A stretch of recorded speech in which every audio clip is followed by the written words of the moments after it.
Hi everyone and welcome back to my channel. So today I'm gonna talk about my experience as an international student here at ASU, and I'm also gonna share some tips with you guys on how to deal with your first year or your first month at university as an international student.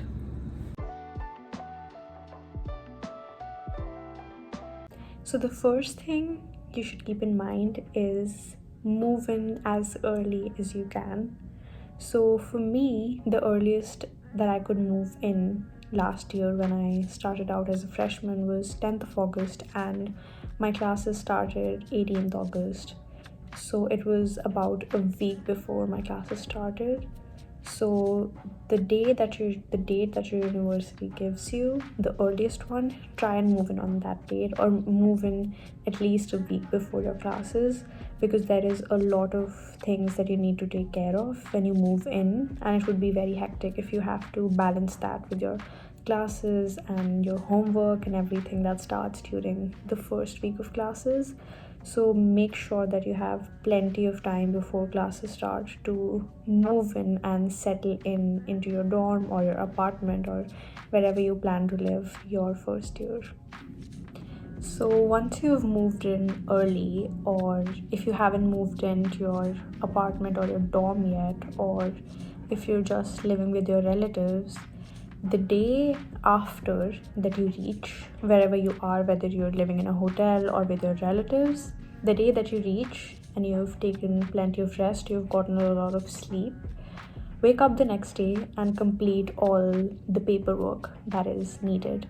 So I remember when I landed, I was supposed to upload my I-94 on one of the e-forms that I had to do for ASU, and there might be other requirements for you from your universities, but that is definitely not a very complicated but a small paperwork requirement where you have to upload your I-94.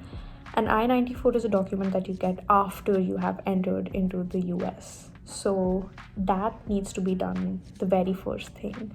So I think there is a deadline for it for you to do, but it's best that you do it as soon as possible.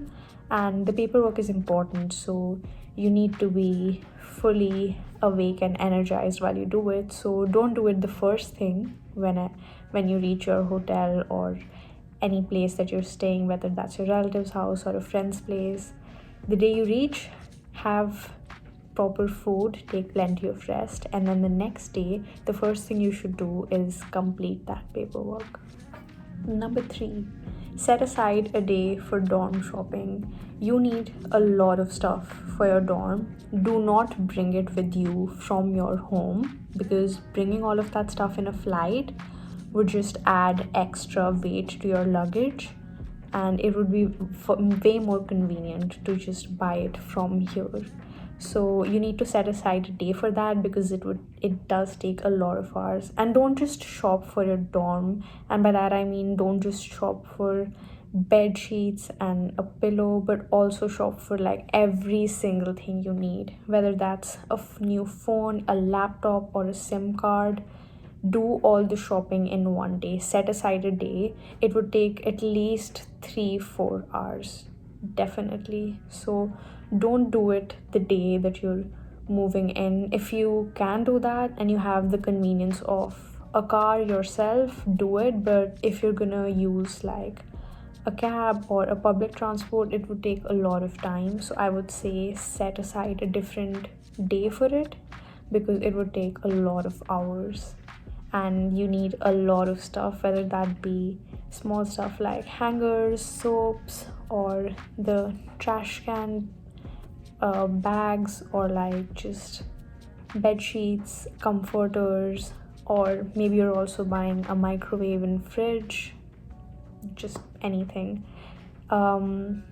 So yeah, don't bring your dorm room essentials from home. Buy it from here and set aside a separate day for all the shopping that you need to do, whether that is electronics or dorm room shopping. I would also like to mention one more thing here, and that is that not only the shopping is going to take a lot of time, but bringing all of that stuff to your dorm will also take a lot of time, because obviously it is a lot of things. You cannot carry it at once from your car to the dorm, so you would need a few rounds of that. So just with accounting the shopping and actually bringing it to your dorm and then setting all of that up, it's going to take a long time. That's why I would suggest you to set aside a different day for that.